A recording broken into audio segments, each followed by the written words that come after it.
Imagine a time when science stood at the edge of the unimaginable. A time when electricity, new, strange, and barely understood, seemed to possess powers beyond comprehension. It could light cities, and perhaps even stir the dead. This isn't a tale spun from Gothic fiction.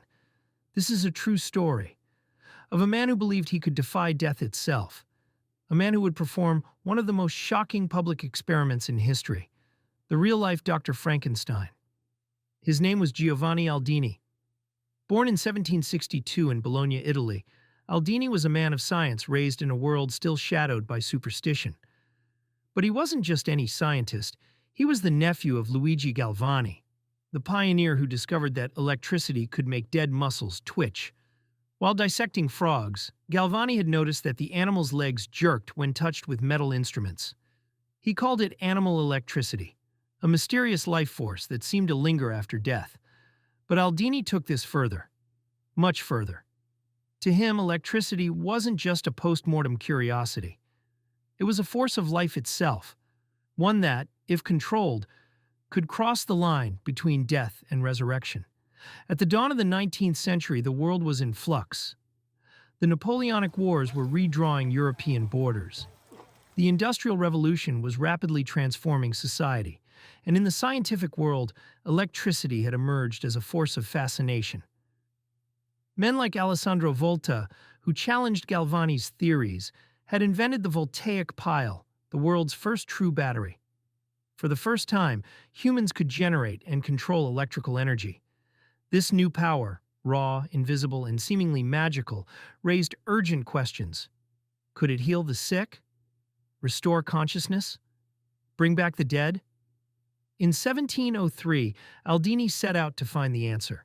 That year in London, a man named George Foster was hanged for the murder of his wife and child. His crime was brutal, his execution public. But Aldini saw the corpse not as a symbol of justice, but as an opportunity. In front of a crowd of scientists, physicians, and stunned onlookers at the Royal College of Surgeons, Aldini unveiled his most daring experiment. With metal rods attached to Foster's lifeless body, he delivered carefully controlled electrical shocks. What happened next stunned everyone. Foster's jaw clenched, his eyes fluttered open. One hand jerked upward, his back arched. At one point, his entire body convulsed violently, as if trying to breathe again. The crowd gasped in terror. Some screamed and ran. To them, it appeared as though the dead had returned to life. But it was not resurrection, only galvanic animation. The body had moved, yes, but the man inside was still gone. Still, the implications were staggering.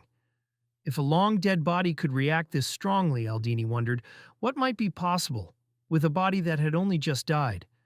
What if the line between life and death wasn't a wall, but a doorway? Aldini soon requested permission to experiment on another recently executed criminal, hoping to test his theory on a fresher subject. But authorities refused. The reason?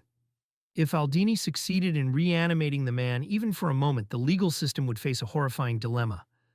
Would the resurrected be considered alive once more? And if so, could he be tried again for the same crime, or would he walk free? This wasn't just science anymore. It was a philosophical crisis, one that cut to the heart of what it meant to be alive. Still, Aldini continued his experiments across Europe, performing galvanic demonstrations on the corpses of animals and humans.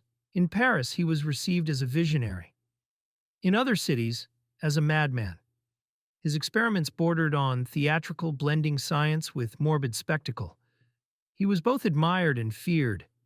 He never brought the dead back to life. But the images he left behind, of corpses twitching, fists clenching, and eyes snapping open, etched themselves into the public imagination. Among those who heard of Aldini's chilling displays was a young woman in England, Mary Shelley.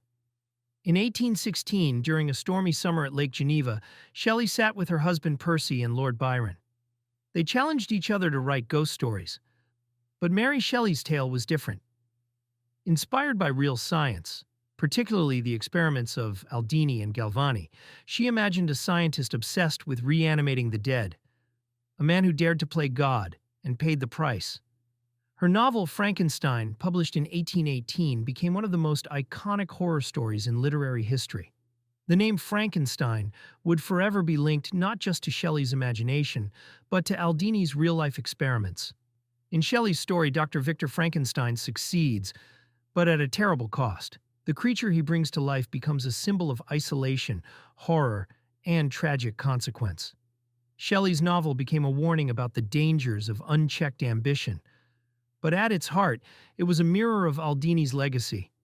But the echoes of his work go far beyond medicine. Today, the line between life and death continues to blur. Scientists are exploring cryonics, cloning, and brain-computer interfaces. In the digital age, we are entering a new phase, AI-based resurrection. With enough data, a person's personality, voice, and memories can be simulated. Some envision a future where people live on as digital consciousness, interacting, learning, evolving after death.